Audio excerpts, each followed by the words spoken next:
You strong.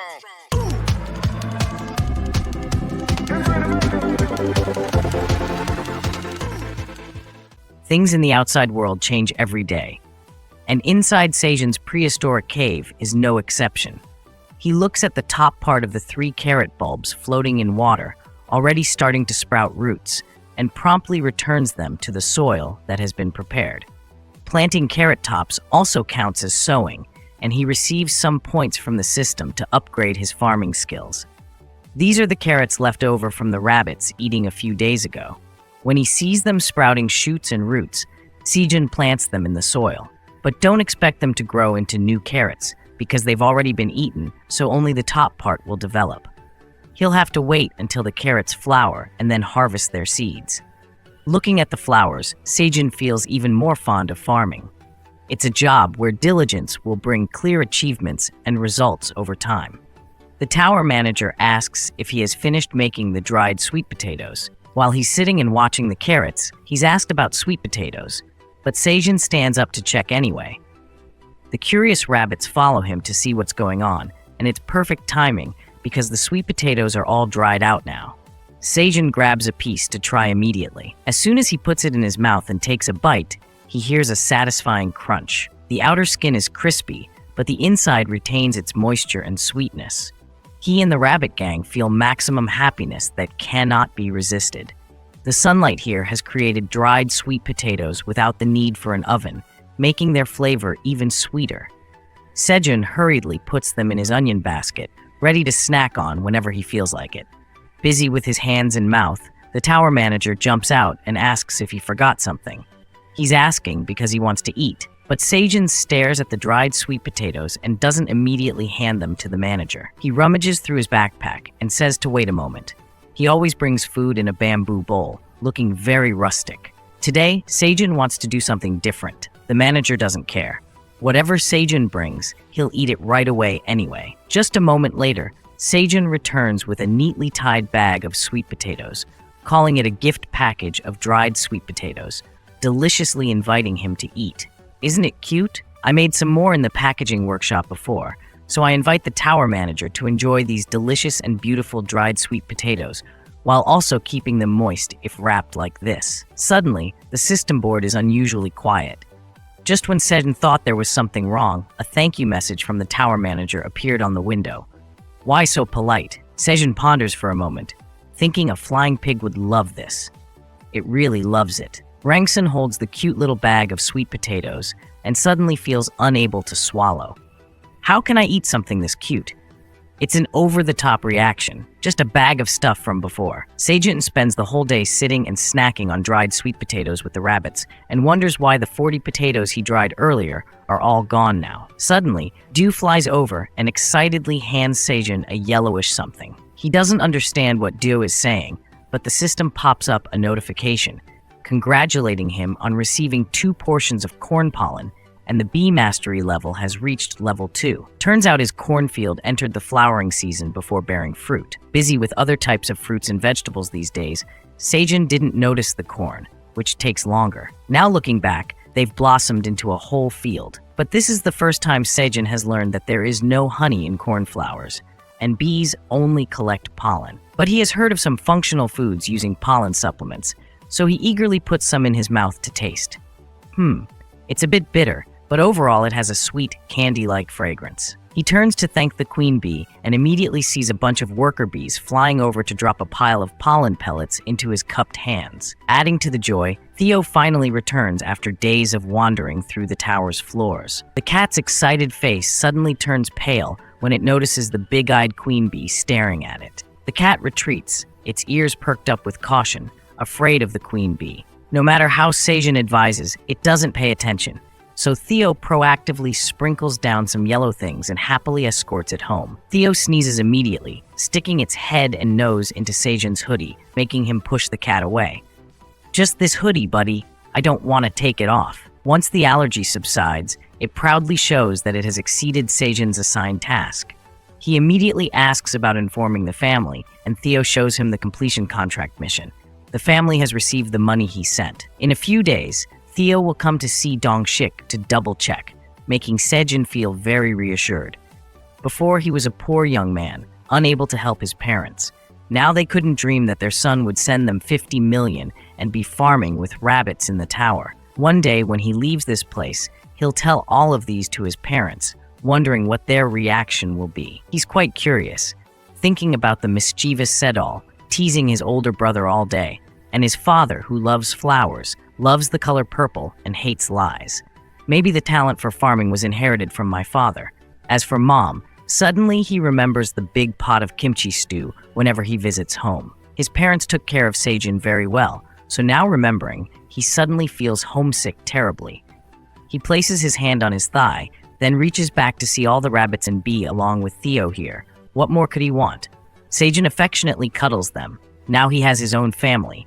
And this cat too, dedicated employee, almost like family, but doesn't call me Mr. Sejun. The cat opens its pouch to report on its performance running this KPI. Minus 50 coins for sending money home, and 14.2 coins for buying odds and ends. It still has a total of 208 coins. Extremely impressive. A bag of tower coins, so big it's astonishing. Theo poured it out for him into the pot. How long has it been since Sejun has seen anything related to human civilization, huh? The rabbits don't know what these are. They just know they can't eat them, so they play with them. The cast iron pot he holds in his hand was produced in the tower, so information pops up, but absolutely no production information. He scans another item lying on the ground, recognizing it as a dagger produced in the tower, looking very fancy. The status window notes that this dagger is only for use by people level 10 and above, with no other information. Sejun raises the dagger and asks Theo where he got it, just as he's holding a bamboo toy for the rabbits, explaining that he got it at the blacksmith's corner, selling at a discount. Why would the blacksmith sell a discounted dagger? Although qualified, Sejun doesn't know if he should use it or not. The tower manager warns against using uncertified items to avoid trouble. Today, it's kind enough to offer to certify it. Before Sejun can say okay or not, it jumps into a new task, sending the dagger to the tower manager for certification. There's no regular reward, just a bonus task of giving a pack of dried sweet potatoes to the tower manager as a thank you. The reward is getting the dagger certified, rejecting it right away from certification. It sounds absurd and not convincing at all, so don't forget to include an explanatory note saying this task isn't just about craving dried sweet potatoes, which no one would believe. Knowing Sejun wouldn't believe it, the tower manager's status window is now wiping drool, making Sejun curse, saying he just ate a bunch, and now it's like he's being starved. Anyway, Sejun can't use an item whose origin and function he doesn't know. The tower manager quickly took the golden potato plate and returned the training dagger to him. Its information is now fully displayed. The dagger is made from black iron ore mixed with a little platinum, so it's heavier than usual, but very sharp if regularly sharpened. The craftsman is a grade B blacksmith, allowing the user to increase speed by 5%. Needless to say, Sejun is astonished. This is clearly a well-documented equipment. Normally, documented items auctioned off start at 100 million because of their rarity and value, and yet that cat found it in a prize from a sweepstakes. This boy is really interesting. Thought Theo was just an innocent and easy-to-lure cat. Turns out he's a truly talented cat. In the forest on level 99, quite far from Sejun's prehistoric cave, a red-furred butt sways in a bush. The nose tilts up to sniff something. The red bear turns back to look at Proth, my loves, asking if they've signed up as members yet. While the cat and the little chubby are nibbling and licking their reward soup, Sejun is busy testing the newly arrived dagger, firmly gripping the handle with a determined look like a real dagger user, gently cutting 2 basic lines into the pile of onion leaves. The leaves fly off, but the stems are still rooted in the ground. Sejun burst out laughing, proudly asking his companions, "How do you like my skills? Enough flex for you." The rabbit dad hurriedly went to harvest onion leaves, while Ink was commanding the little white rabbits to clap hands and cheer for Uncle Sejun for the fun. All I see is pity for these little ones being fooled by such a mediocre skill. Boss, what do you think? Do you like this dagger? Sejun excitedly gives the cat a thumbs up. It's truly beyond amazing. All the hard work paid off. This must be a bestseller. Theo, handsome cat, proudly stands up. Clearly he promised himself that. Making Sejun laughingly pat its head. It's been only a short while since he started trading, yet he's already hanging up high in the sky. Theo sighs, gently touching Sejun's hand with his soft paw, considering this time forgiven. But next time, don't do that again, okay? Thinking cats are just naive kids, turns out they're quite scheming. Look at this meat cushion now. Who wouldn't fall for this? Sejun can't take it anymore and squeezes Theo's hand, making it squirm. No more flirting with handsome guys. He lifts the cat into his arms generously, intending to give it more reward soup, making Ink beside him feel left out. Why suddenly favor Theo like that? The cat laughs. Boss, you're just an ordinary human. Internally, the cat bursts into laughter. All humans must kneel before my meat cushion laughter. It's true, foolishly enjoying peace with this golden hand, I won't worry about starving anymore. Bring it here for me to enjoy. I don't have time to play around. Then Sejun realizes something fishy here. Is this cat trying to trick him? He raises an eyebrow, teasing Theo, then suddenly drops him to the ground, making the cat laugh outwardly but feel anxious inside. After a while, Sejun smirks and says, "At your age, you want to deceive me? Not a chance, sweetheart." Theo gets angry, standing up, making Ink nearby cover her mouth, silently laughing at the cunning cat. "Not gonna happen, baby. I want more cuddles." Theo jumps up to grab Sejun's pants, but it had no effect. He coldly turned away without even looking. Damn, what a wicked boss. The infuriated cat reached into its pocket, preparing to reveal its trump card. "Look here, Mr. Sejun." Saying so, it threw down all sorts of bottles, jars, and boxes. Seeing the boss pick them up with a confused expression, Theo felt very pleased. It smirked and asked with an air of superiority, "Boss, do you see my talent? Capture a few shots of these and bring back these goodies." Sejun didn't hear a word from Theo. Kneeling on the ground, he poured salt into his palm, tongue tasting the precious commodity untouched for almost half a year. Salty, so salty. First time tasting the saltiness and feeling so ecstatic. And this spicy taste of pepper, Sejun was overjoyed to the point of tears. Theo's best at seizing the opportunity, it approached Sejun again, asking, "How does it look? Do I deserve another 2 hours as a feline entrepreneur?" Sejun, while the rabbits played with the new stuff he brought, picked up Theo, spinning around happily. 2 hours. How about 24 hours, sweetheart? Next morning, a strange white smoke rose, accompanied by the sound of someone sprinkling salt on fragrant grilled fish. Sejun, with the fish freshly marinated on skewers with onion leaves, hummed happily, waiting for the fragrant smoke to waft into the rabbits' housing area. The smell of delicious food woke the rabbits up. They were all still drowsy, but came out to see what Sejun was doing. He invited the rabbit family to breakfast eagerly, showing off his new dishes. The breakfast was like a feast. Grilled fish skewered with onions, shredded sweet potatoes, and grilled tomatoes, plus some familiar grilled rolled fish. All these became new with the addition of salt and pepper by Sejun. He handed each rabbit 1 to 2 skewers, telling them to try the new seasoning. The white rabbits chewed as usual, but they couldn't handle the spicy pepper flavor. Only the black rabbit enjoyed it. As Sejun said, "It's the neighbor's kid after all." Sejun glanced at Theo, lying there lazily, despite the enticing aroma. He affectionately picked up another skewer of fish and lifted the orange cat. "Oh my God, I woke up just like that." Theo fluffed its fur, wary and angry, accusing Sejun of insulting either the fish god or the cat god by offering it seasoned fish skewers. Turns out it didn't like salted fish. Sitting in Sejun's lap with a bland grilled fish, it finally got over its tantrum. After breakfast, Sejun and the rabbit family diligently tended to the tomato field as usual. Instead of using his hands to pick, Sejun used the newly acquired knife to cut a branch, and the system chimed, his experience points increasing. Sejun discovered that when holding this knife, all his skills increased by 5%, not just agility.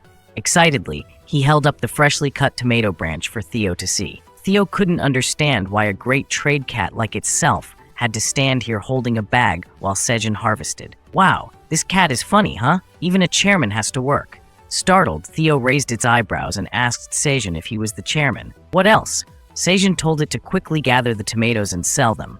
Dare to disobey the orders of a chairman higher than a trade cat? Theo slung the drawstring backpack over its shoulder, nodding, saying it had learned something new today, and now it's off to sell its goods. In its heart, it mapped out the fastest route to promotion. Then, it would become the chairman of this 2-member group, forever dominating Park Sejun's hands and knees. Seeing it ready for the 10-day journey, Sejun had to remind it not to forget to buy what he had instructed. And remember to stop by the forge to pick out the things you like in the betting shop. Sejun wanted to test Theo's talent for choosing items once again, couldn't let it go to waste.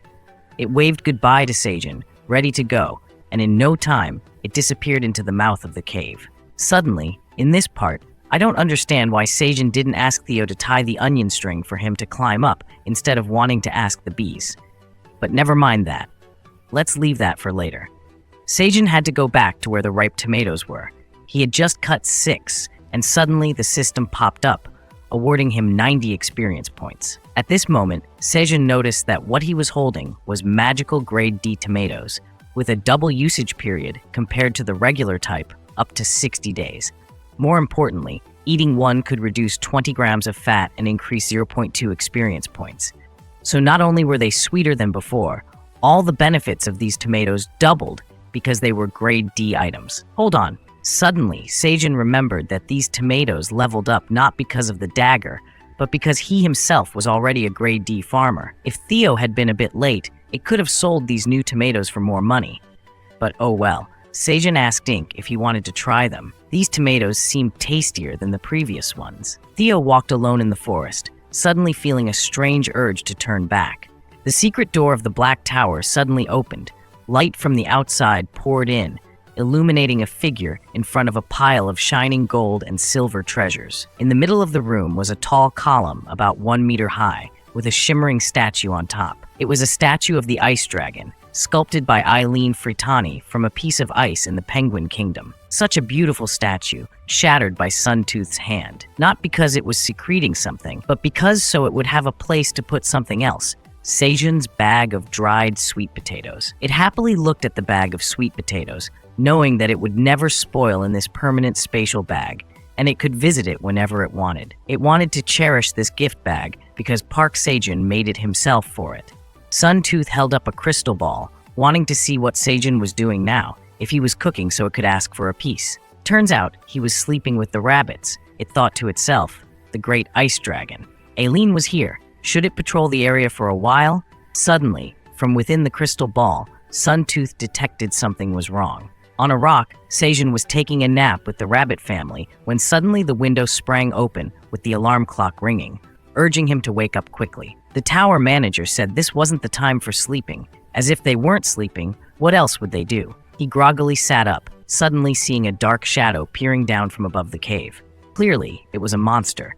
Ink the rabbit crawled onto Sejun's shoulder, vigilant, staring at it intently. And the tower manager also wanted to chase away this red fur thing, so he opened the window and drove it away. Probably surprised by the sudden appearance, that big foot jerked, slipping a bit, causing all the rocks on the cave floor to fall. Sejun left the still sleepy rabbits behind, along with the warrior rabbit, rushing over at the same time as the red thing fell into the cave. It didn't have the ability to jump onto Sejun's head like the rabbits, but it fell straight into his arms. Thinking it was a dog at first, but now Sejun looked again and realized it was an immature giant bear. Its round eyes sparkled, looking at the human in front of it, not understanding anything. Its mouth just murmuring, "Kum kum?" The situation was clear, but Sejun acted like a naive child, wondering if this was the cub of Blue Moon's big bear that had visited his unfortunate cave. It looked terrifying to the point of psychological shock. Why was its cub so cute? Its soft red fur moved. The bear cub waved its hands, wanting to go down, so Sejun let it explore the cave. The tower manager asked why Sejun was holding the giant bear cub. How could he know? Instinctively, he ran out instead of ignoring it. This cave was as high as a 4-story building. The notice board popped up, requesting Sejun to quickly drive the bear cub out of the cave. Its mother must be nearby looking for it.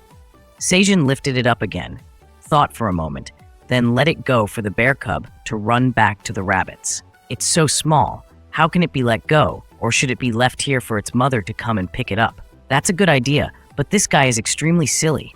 This isn't a daycare center waiting for parents to come pick up their kids, is it? The window reminded him that the giant red bear is very greedy. It will eat up all the food in the cave. Sejun didn't believe it. It's so small compared to the rabbits. How could it eat everything? It advanced towards the scared rabbits. Suddenly something puffy red appeared from nowhere. The warrior rabbit, bolder than the others, patted its head to get acquainted, and soon all the rabbits dared to come closer. While they were singing and dancing, bees flew out of their hive, greeting the newcomer. but her children's eyes turned red with anger, looking threateningly at the bear cub. "Be careful. I'll poke your eyes. These bees scare people with their presence." The bear cub ran straight back to Sejun, crying loudly. He had to hug it and wave to the bees. "What's the tension? Let's talk slowly." Just a little bit, and the bear cub was already crying, so Sejun had to coax it. Her children didn't like the bear cub, so Dancing Lady didn't like it either. But since Sejun asked, she also blew a ball full of enzymes and honey down. It happily accepted the honey and stopped crying immediately. "I knew you'd like it, because you smelled the honey, so you came here, right?" Bears liking honey is normal. Seeing Sejun getting close to the bear cub so naturally, the system became suspicious. It kept talking, but he still didn't listen, and it got angry. Suddenly, it jumped out in front of Sejun to force him to pay attention. A new task appeared. Drive the red bear cub out of the cave, rewarded with a professional skill. Refusing means starving to death. Moreover, the notification board also emitted a growling sound, making the animals around Sejun terrified. He doesn't understand why the tower manager wants to drive away this bear cub so badly. It's so tiny. How much can it eat? The window displayed a message. Simply put, the tower manager is trying to drive away the monsters threatening the tower farmers, but Sejun doesn't believe it. If it's reasonable like that, why did I fall into this cave that day? That was just an unintentional mistake.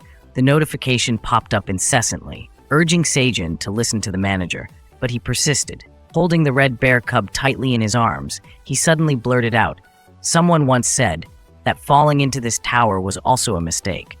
Suddenly saying that caused the atmosphere to become tense. The bees and the rabbits sensed something wrong, but didn't dare to speak up, and Rang-sun didn't respond to his accusation. His eyes showed discomfort, deciding to let him do whatever he wanted. Sejun smirked when he saw the window finally disappear, not knowing how much this bear cub could eat to cause such a fuss. He lifted the bear cub off his body, intending to reassure it not to be afraid anymore. Unexpectedly, the bear cub had been snoring softly in his arms without him realizing. Sejun placed it on his lap. Its adorable appearance was irresistible to him, so he decided to keep the bear cub for a day and release it tomorrow. Sejun was deep in sleep, snoring softly with drool on his mouth, unaware of the emptiness beside him. The red bear cub woke up before everyone else, exploring the cave alone for a long time, and only then did Ink the rabbit step out of his house. I don't know what it saw, but it opened its eyes wide in shock, stuttering and tongue-tied, screaming, "Pichu!" Afterward, the rabbit screamed loudly, causing Sejun to start waking up. He scratched his head and sat up, realizing not just one but many angry rabbit voices. He reluctantly moved his sleepy body back to where they were stomping their feet in anger. Sejun woke up instantly, seeing potatoes, carrots, and onions scattered on the ground. The food reserves under the layer of onion leaves were also completely gone, with only half a carrot with bite marks left, and the culprit not far away was chewing on a carrot loudly, wasting a heap of food under its feet. This chubby bear cub ignored the angry rabbits and Sejun's fury, just diving back into the warehouse to find more food. Ink the rabbit, furious, grabbed his hammer to knock on the bear's head to make it realize, but it was too late. Sejun lifted the leaf and found that the bear had eaten about a third of the potatoes and carrots, but left the tomatoes untouched. The rabbits vented their anger on the bear, making it run back to Sejun crying. By its side, he realized his mistake too late. This bear had clearly grown larger than yesterday. Yesterday, it was only as tall as a few rabbits, but now it's 1.5 times taller, perhaps because they were inside the tower, so the animals here were different from outside. Now he remembered the tower manager's warnings and felt extreme regret. He should have listened to the advice at that time. In the midst of self-reproach, the system window popped up again, reminding Sejun that this giant red bear cub was so voracious that it could eat 100 kilograms of food every day. Luckily, the system manager didn't get mad and abandon him. Sejun immediately apologized to it. He thought Rang-sun was jealous because this bear cub would eat all its food, but it turned out to be true. The window popped up again, reminding Sejun that the manager wanted him to release the bear. Since it had destroyed the cave, Sejun also wanted to release it. But looking up at the cave's dome, he didn't know how to release this red bear cub. A while later, the onion leaves were woven together and tied into a cute bow in front of the bear's chest. Preparation was complete. He patted the bear to reassure it, saying he had tied it securely, so rest assured. Up there, the rabbit siblings had already grasped the ropes, ready to go. Sejun shouted loudly, starting to pull. The rope was pulled up in one go, lifting the red bear cub off the ground. Weight corresponded to appearance. On the ground, the rabbits all pitched in to tug of war. With additional assistance from the bees below, it took a lot of effort to lift the bear cub up. Only when its feet were off the ground did it realize it was being taken away, struggling and protesting. Sejun offered a piece of honey to the bear's nose, trying to calm its impending cries. He spoke gently, "Go back to your mother," with food, and the bear cub agreed to leave. He waved goodbye to the bear cub, cursing silently in his heart. "Go back to your mother. Don't bother us here. It's tough without food." Not knowing if it understood, he waved warmly with the other hand. So the tower manager's task was completed. Sejun received the skill of seed collection, slightly increasing the chance of receiving good seeds when harvesting crops. Everything was done, and the rabbits jumped back into the cave, each feeling a sense of relief. Pulling that chubby bear up made him want to collapse. Morning hadn't even started, and Sejun was already starving. He looked at the mess of vegetables on the ground, and the rabbit couple smiled awkwardly. There was no choice but to go back to eating tomatoes, just like in the early days. A few days later, everything seemed to return to normal. The shared work made the cave as busy as ever. A gigantic shadow covered the mouth of the cave, blocking all sunlight. "Hello, how are you?" "I'm fine.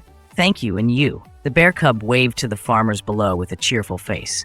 But the sunlight behind it was blocked by the massive figure of the mother bear. Now it was looking down at the cave with a sparkling gaze. Sejun's face turned pale green, uttering only two words.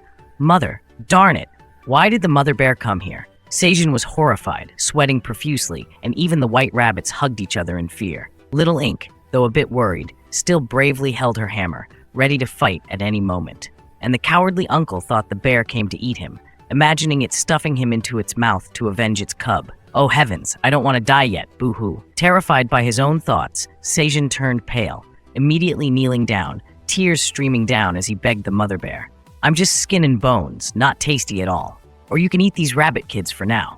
What friendship at this moment. Preserving life is the most important, kids, please understand. At that moment, the tower manager sent a message saying the mother bear had no intention of eating him. Stop overthinking. Sejun was extremely surprised that this guy also understood bear language.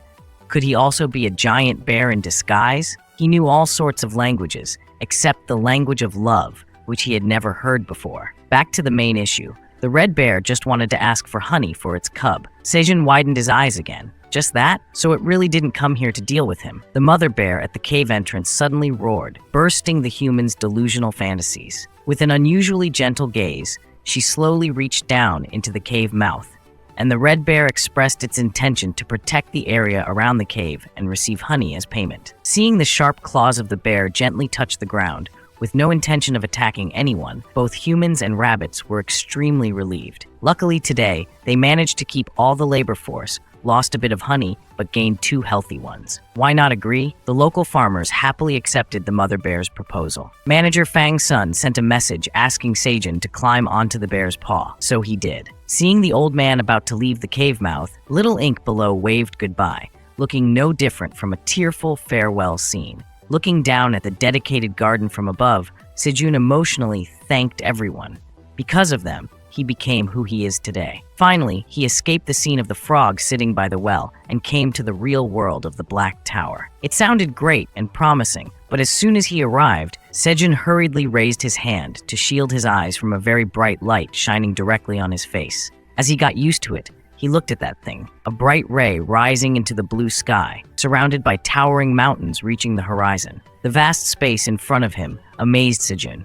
He was truly inside the tower. Squinting to get a closer look at the dazzling light, it seemed to be just a pillar, explained by the manager as an intermediate point, my dear. Sejun only knew point G. What an intermediate point was, he didn't know. Fang Sun had to explain again. It's the only device allowing hunters outside the tower to move between floors. Oh la la, this is exactly what I need right now. Sejun's eyes brightened, happier than on New Year's.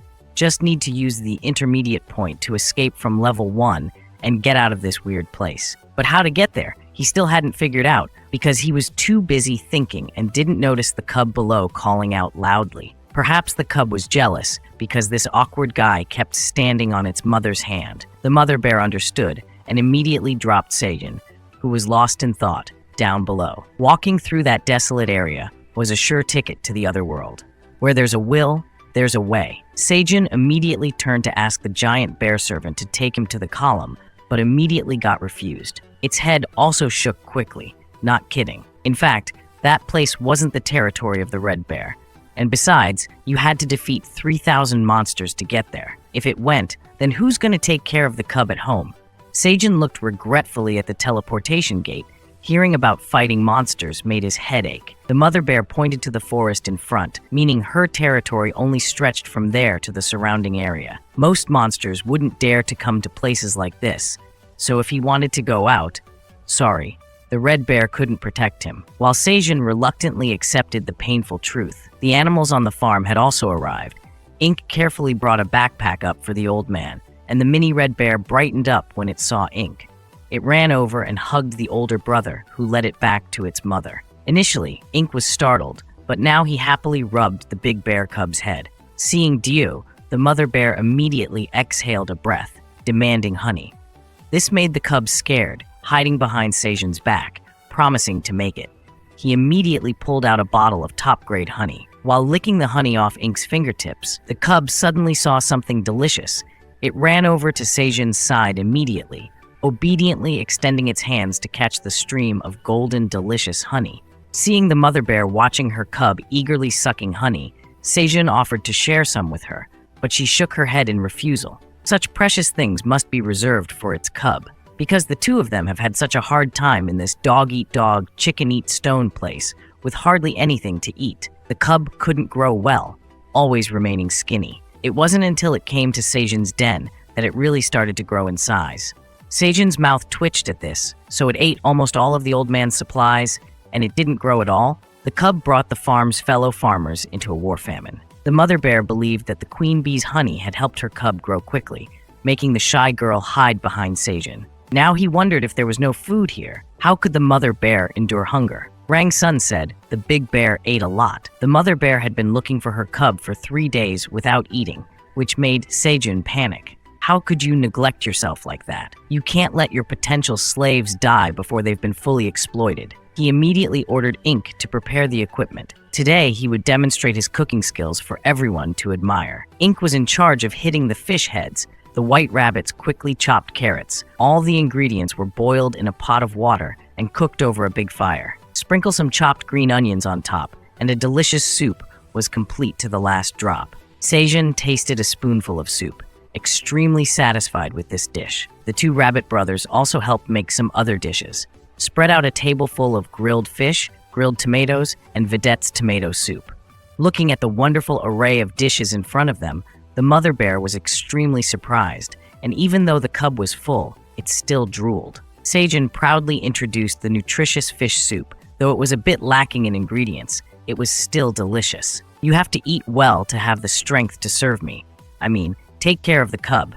The cub couldn't resist the allure of the food and buried its face in the soup bowl. The mother bear's furry arm suddenly grabbed Sejun, while the other hand covered the two rabbit brothers. Thinking they were asking for the heaviest dishes, turned out the bear was holding all three tightly to her chest. This was how the mother bear expressed gratitude to Sejun, but it was a bit too intense. He was almost suffocating. That scene of happiness appeared on Rang Sun's magic sphere, making him breathe a sigh of relief.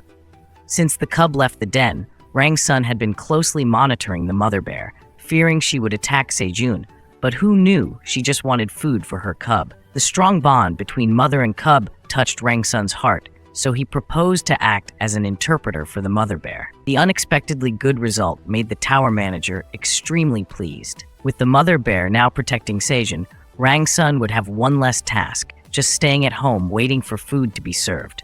It's like killing 2 birds with 1 stone. Dreaming of a bright future made Rang Sun ecstatic, praising himself as a black dragon genius. The delighted laughter of the dragon echoed everywhere, even reaching the headquarters of the Merchant Traveler Investigation Bureau. Theo's basic resume lay on a furry palm. The information was too vague. The fox's chin was connected to Scaram's information, knowing that this cat was just a foolish smuggler, but the huge amount of goods sold proved otherwise.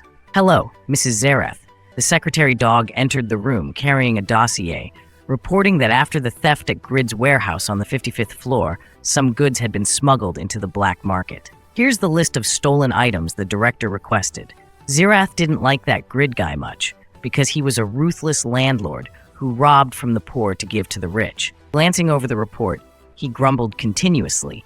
The director shouldn't take on petty thefts like this. Just then, the guard dog burst into the room, reporting that they had spotted the smuggler cat on the 75th floor. Zirath immediately sprang up, quickly donned her cloak, and went off to investigate. Surely, he had to uncover the secret behind everything. Smuggler Theo, you just wait. Zirath swore, as the #1 agent of the Merchant Traveler Investigation Bureau, she would uncover the truth. Back at Sejun's troubled farm, it had been 3 days since he signed a contract with the 2 mother and cub bears, happily welcoming the 2 laborers back to his team. Sejun carefully placed a bundle on the mother bear's paw.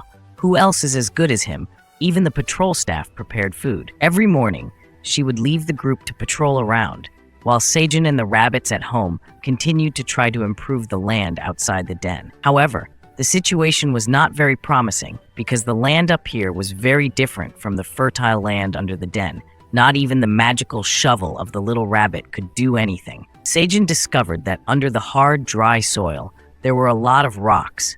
If he couldn't find a solution, he wouldn't be able to cultivate. Just as he was brainstorming, there was a loud rumbling noise. Sejun quickly looked over and saw the cub bear enthusiastically digging up the soil. It was like a plow wherever it went, turning the soil upside down. The 2 rabbit kids also quickly grabbed a wheelbarrow and went to pick up rocks. The cub bear had helped him solve a difficult problem. Everyone quickly got to work. After a hard-working session, the cub bear was rewarded with a big sweet potato, along with a shower of praise.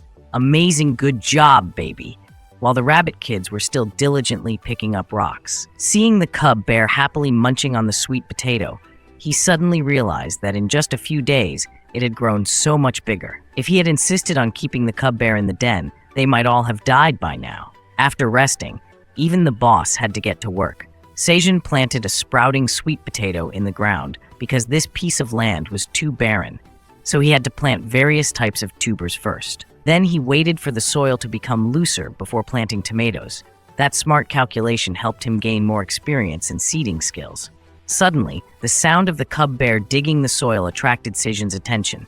The sweet potato he had just planted disappeared under the hole, leaving only innocent eyes twinkling as if to say, "Do you see how good the baby is?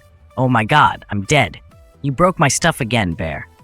The cub bear saw everyone digging and filling up, thinking they were playing hide and seek with it, so it came to eat it all. The entire plot of sweet potatoes was eaten up by the red bear without leaving a single piece.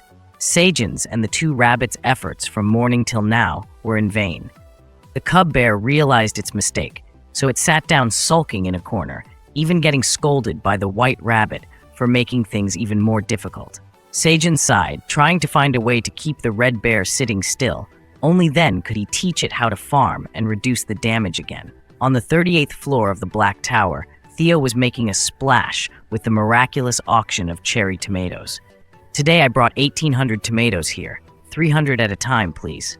As soon as he finished speaking, people rushed to bid, making the auction go smoothly. But when Theo checked the money again, he found it was less than last time, so he sighed. If only there were a wealthy customer like last time, wouldn't that be great? As he was preparing to leave, Theo was called back by a voice. Dongshik came to ask the cat if he had completed the previous transaction yet. After a few words of advice, Theo was reminded to tell Park Sejun that Kim Dong-shik of the Phoenix Association had arranged things well with his family, so they were not worried at all. Theo knew, but why didn't you participate in the auction today, sir? That's because Dong-shik has something more important to do. He grinned, pulling out a phone. Because his darling daughter loves cats so much, he wants to take a picture of Theo to bring back. Then he took out a bag of chili powder as a gift, especially introducing that Koreans cannot live without this dish. Before finishing his sentence, Theo eagerly tasted it right away, making Dong-shik startled and unable to stop him. Only hearing a loud meow, the cats first stood up and jumped up high. In Dong-shik's astonishment, the entire forest shook with a loud roar. Oh my goodness, everyone. A moment later, Theo went to the store to meet the spotted deer to upgrade the space bag. With reluctant steps, the cat's tongue was still throbbing in pain. It really was the mouth that harmed the body. The mouth still felt painful, but it still walked down the street cheerfully. Thanks to expanding the space bag, Theo can now bring more cherry tomatoes. This is a wise investment to receive praise from Sejun. Covering his smirk, sooner or later, he will earn 1,000 coins from the tower and become a mid-level smuggler, then become the chairman of the Merchant Association. By then, Sejun will have to kneel before Meow Meow Ha Ha Ha, truly an ambitious cat. However, before achieving all of that, Theo still needs to stop by the grocery store to do some errands for Sejun. Suddenly, a fragrance wafted through his nose. What scent is this that smells so good? Glancing around, he discovered that the scent originated from the skewer stall over there. Theo excitedly walked over, needing this dish to soothe his tongue. Okay, give me 1 tower coin, kitty. Theo didn't immediately give the money, but shamelessly bargained. Give a discount for the kid, making the boss sweat. Oh God, he encountered such a tough customer right after opening the shop. There's nothing better than eating discounted food. Theo happily strolled down the street, laughing without seeing the sun. Hello, Theo, big brother. Someone in a cloak suddenly approached, making Theo stop in surprise. Looking closely, he realized that it was the foolish fox fooled by Skaram. Seeing the chubby cat still remembered his name, he was overjoyed, while inwardly cursing, "Damn, this cat dares to call me a foolish fox, while I've smashed my chase of criminals." But it still tried to force a smile to introduce herself as Zerath, the special agent. "Why are you looking for me?" Theo wondered as this fox came here looking for me. But Zerath just laughed and said she just wanted to thank you. "If you're free, I'll treat you to a seafood buffet." But Theo bluntly refused and waved his tail away, leaving Zerath extremely surprised. "The first time I've seen a cat turn down fish like this. If this trap doesn't work, I'll try another one. Or let's go have some fancy tea." But Theo's tongue is still sore, so he refused. Zerath still didn't give up. There's a super famous dessert shop nearby. Normal people find it hard to get a seat. He urged Theo to go there with her. But unfortunately for her, the cat hates sweets. "Does it look like I'm not fat enough? Don't understand why this fox is so persistent? Maybe it likes me?" Unsuccessful persuasion made Zerath hot-headed. Who would have thought this stupid cat would be so hard to lure? Then there's only this way, even though I hate it. "Hey Theo, please." A desperate plea rang out. Zerth sat down on the ground, making Theo startled. Even secret agents have to resort to begging. Seeing the pathetic sight of the fox wailing, Theo was a bit scared and heard the story of hardship. "From practicing trading to now, I've always been cheated because of lacking the skills of a trader. Until being saved from the devil Skaram, I only became a bit less stupid." Zerath put on a pitiful appearance, skillfully praising Theo as the kindest person she's ever met. Then she went on to show her reverence. "I want to become a skilled trader, a bestseller like you, Theo." This constant approach hit the cat's nonchalance. Just hearing the words skilled trader and bestseller, the cat's ears perked up. The chubby cat loves being flattered, but still pretends to be haughty. "Out of sympathy for your long journey, I'll share a little secret with you," making Zerath tearfully grateful. But Theo didn't know he had fallen into the cunning fox's trap. This begging trick always works. A bit humiliating, but it gets the job done. Theo whispered in Zerath's ear to stand up, attracting attention from passersby, making the cat feel embarrassed, excitedly asking where Theo would teach him. But now the cat has to go to the blacksmith shop to buy some stuff. Zerath was surprised that this cat needs something there. Throughout the long journey, he just kept thinking about it. But Theo was completely clueless. Finally, they arrived at an old forge. Theo knocked loudly on the door, but no one came out, so they just walked in naturally, as if they were at home. Inside, there were many weapons scattered around. Some items were even beyond Zerath's ability to price. However, there were also items covered in dust that no one bothered to buy. Theo stood in front of the counter and asked the vendor, who was reading a newspaper, if the items here were all priced at 20 coins. Zerath lifted her eyes to see what skill this cat would teach him in this shabby shop. At that moment, the fox suddenly remembered that before coming to the forge, it had asked the cat what it wanted to buy, but the cat just ignored it and walked past fabric shops, weapon stalls along the way. Zerath couldn't help but marvel and invited Theo to see some high-quality items over there, but the cat didn't even bother to look. Returning to the old, rundown forge, the shopkeeper still didn't lower his newspaper. He bluntly told them to choose, and if anything was too old, he would refurbish it. As soon as he finished speaking, Theo immediately jumped up and slammed his foot on the table. "Boss, discount for the kid." Used to this, Theo was as calm as a cucumber, but Zerath beside him stood frozen. What was this? Completely stunned by the cat's skill, Oh my god, this bargaining trick is even more fierce than his own begging. The forge owner hadn't even looked up from his newspaper when he heard Theo's meowing asking for a discount. Of course, a special agent like Zerath who catches criminals couldn't handle the bargaining trick inside the forge. She had heard of bargaining at stalls in the market, but never in a forge. Today, her horizons were expanded. She really wanted to bow down and worship this cat. With the forge owner still not lifting his eyes from the newspaper, he nodded and said okay, then just take 18 coins for the item. Zerath thought this was already quite surreal, but Theo continued to insist. Please reduce it further. Upon hearing the cold response from the boss, he wondered why this cat was so bold. 15 coins, will you accept? Theo, maintaining his bargaining attitude, slammed his hand firmly on the table and firmly said 13D coins to seal the deal, pleading and promising to always come back to this kind, adorable, extremely handsome boss. Finally, the boss couldn't bear it anymore, folded the newspaper, and agreed to the price of 13 coins as per the cat's wish. It's been a long time since he met someone as shameless as this, which made him laugh so much he had to endure it for so long. Only Zerath seemed like an alien who had just landed, staring blankly until Theo turned back. He put his hand on his hip gracefully, asking if the fox had learned anything yet. Seeing it with his own eyes, and still finding it hard to believe, Zerath hastily praised him as really cool and skilled, clapping her hands to make her words more credible. Zerath, though still shocked, had to admit that this cat indeed had excellent bargaining skills. The obedient child asked if he really intended to buy something here. Theo looked around for what he needed. He went to a corner filled with various items. He proudly brought out a wooden crate nearly as tall as himself, then raised the hat to show the boss what he wanted to buy. It turned out that inside the wooden crate was just a straw hat. No wonder Zerath couldn't help but be surprised. She approached and asked the cat why he traveled so far to buy this hat. Theo, puzzled, didn't understand why Zerath asked that. He aimed for this item from the beginning, not just randomly shopping. But I don't understand. Zerath pointed at the hat, trying to explain to Theo that what he held in his hand wasn't even a weapon, just a straw hat that could be found everywhere outside without any value. Suddenly, the items sold in the shop were criticized so harshly, the boss frowned and asked, "Hey little one, what's wrong with my stuff?" Zerath panicked, not wanting to attract more attention. She remained silent, bowed her head in apology, but Theo didn't seem to care. He took the hat and blamed the cat for being so picky, feeling frustrated and wanting to cry, but this undercover agent dared not say a word, wondering why she had to apologize. This hat was really worthless.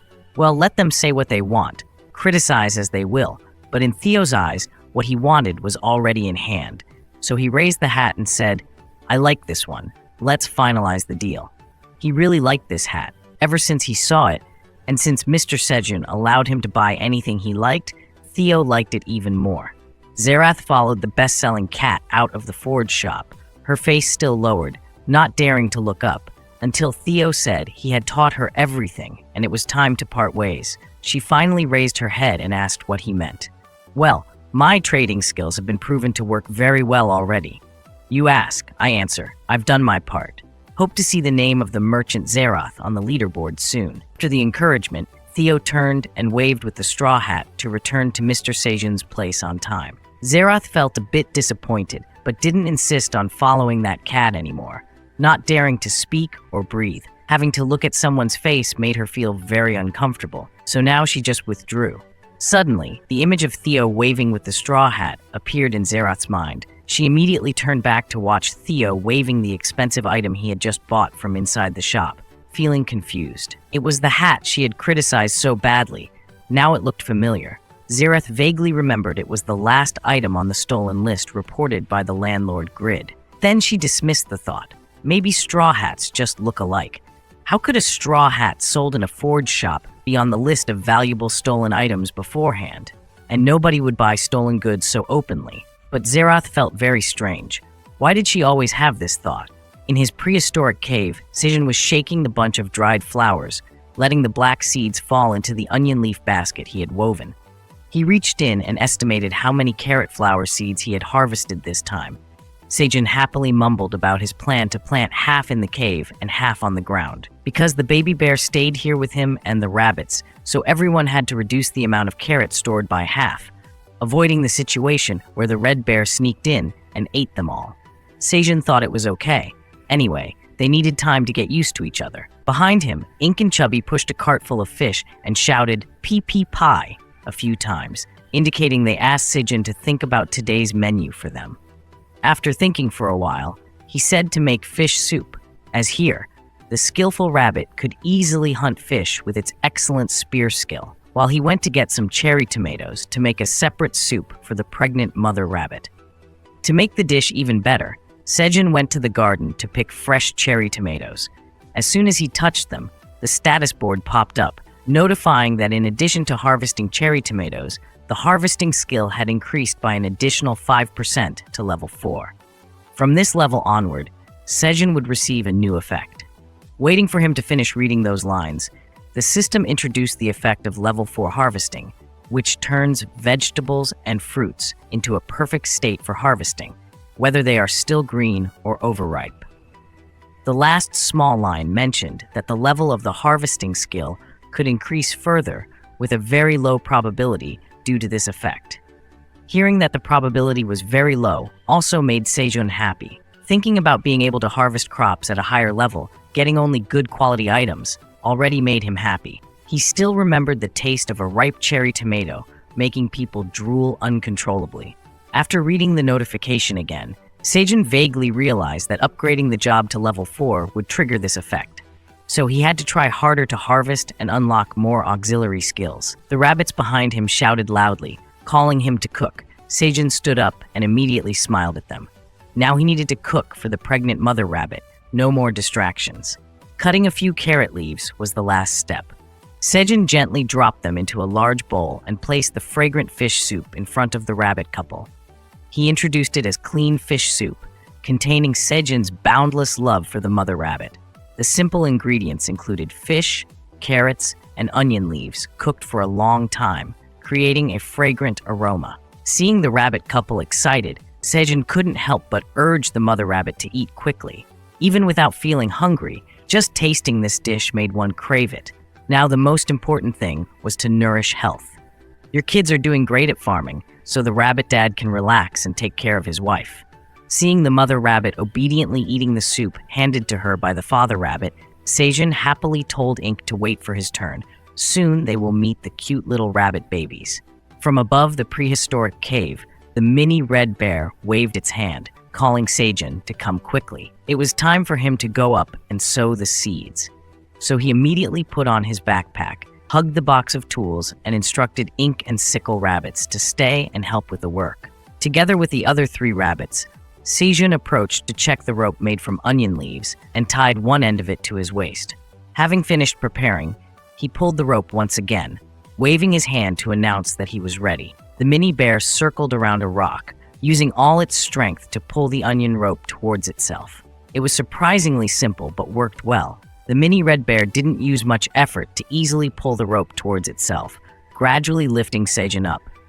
He waved goodbye to the kids, promising to see them later. With those 6 short legs, it only took 3 steps to get anywhere without any hassle. There wasn't this large rock at the cave entrance before. It was brought by the mother bear a few days ago.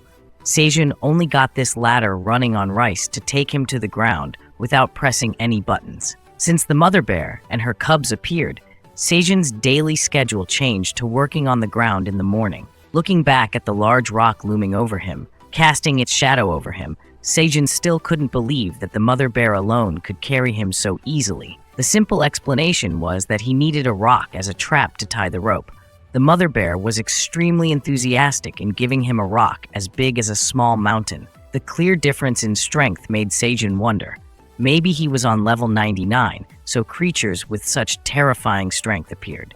It was thanks to that, finally, he could climb up to the ground that he had longed for. He approached to pat the head of the little bear, knowing that with its strong and robust body, the work would progress faster. It nestled its head under Sejun's arm, quite pleased. Hearing him saying that it seemed like it pulled him up faster today because it wanted to meet him, the red bear grinned and bit into the large bag Sejun carried, making him embarrassed to realize that it didn't remember anything about him.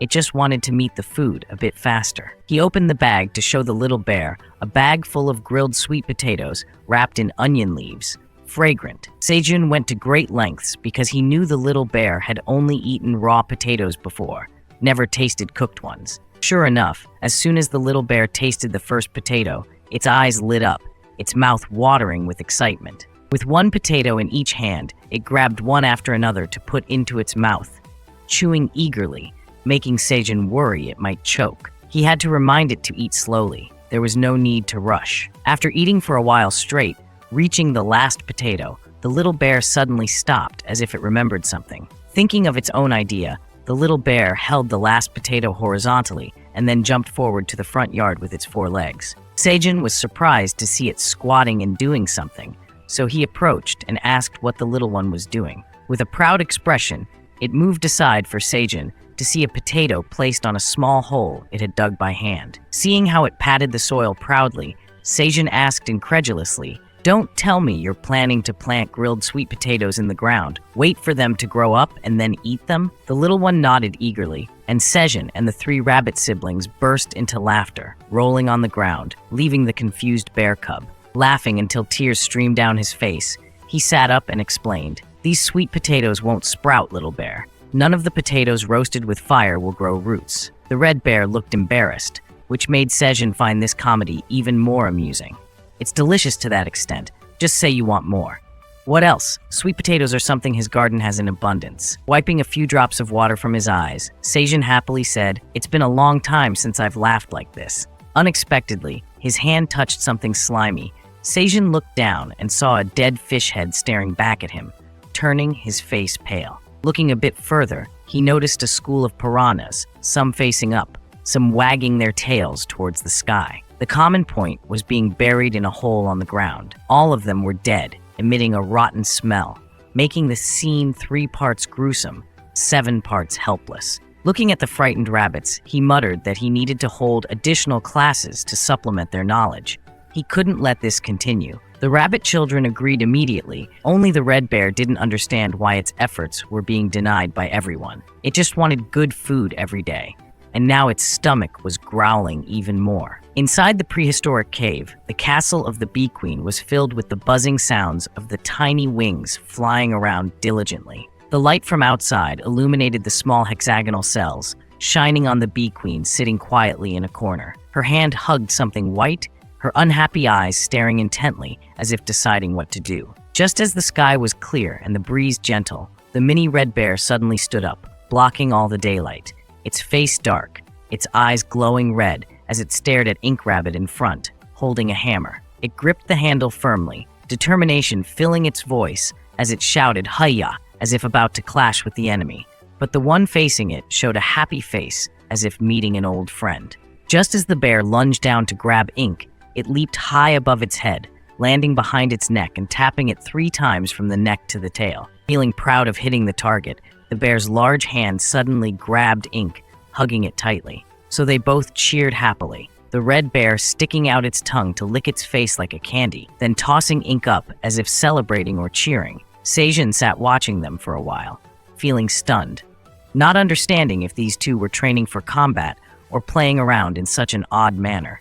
Underneath him, Chubby Rabbit pushed the cart filled with tubes of tomato juice, calling out Pipey to get the human's attention. Taking one tube, Sejun thanked it greatly, feeling quite thirsty from farming, grateful to have such enthusiastic staff inviting him. As he took a sip, Sejun heard the buzzing sound gradually getting louder from the cave entrance. Then 2 bees flew out. He thought they came to greet him before patrolling around. Sejun was about to warn them to be careful when he saw Dio flying out of the cave, staring at him intently. Of course, it was strange for the girl to appear at this time. Sejun remained silent as she approached, only realizing when she got closer that she was holding something green in her hands. It couldn't be the queen bee, because it's not the mating season, so it couldn't leave the hive. Clearly, Dew wanted to find him. As soon as she saw Sejun, she gently placed the green object in the middle of his palm. Her solemn demeanor surprised Sejun, but Dio didn't reply when asked what it was. She gently flapped her wings back a bit and then playfully flicked her face, flying back to the hive with the two others. Leaving Sejun curious about the object in his hand, he carefully unfolded each layer of leaves. Surprisingly, he found inside a milky white thing with many layers rolled around the center. The status window indicated that this was the queen bee's cell, also known as a pupa, ready to hatch into a queen bee after inadvertently digesting royal jelly. There are still 10 days until it hatches, and its first target upon hatching will be its owner. Seeing the queen bee cell for the first time, Sejun was astonished and had to read these lines again before realizing why Dio handed this to him with a face that was neither happy nor sad. Because she hadn't been in control of her hive for long, the hive's strength wasn't much and needed time to continue building. If another queen were to be born in an undivided hive, Dio's power would surely be diluted, a shaky power she didn't want. That's why she reluctantly handed the cell to Sejun. He furrowed his brows, pondering for a moment before accepting it. Standing up, he accidentally dropped the white rabbit on his back. Sejun took a deep breath, full of determination to work hard to provide the conditions for this soon-to-hatch cell to become a splendid queen bee. Whispering to the cell, "You better be happy," Sejun brimmed with excitement, eager for time to pass quickly to meet what was inside.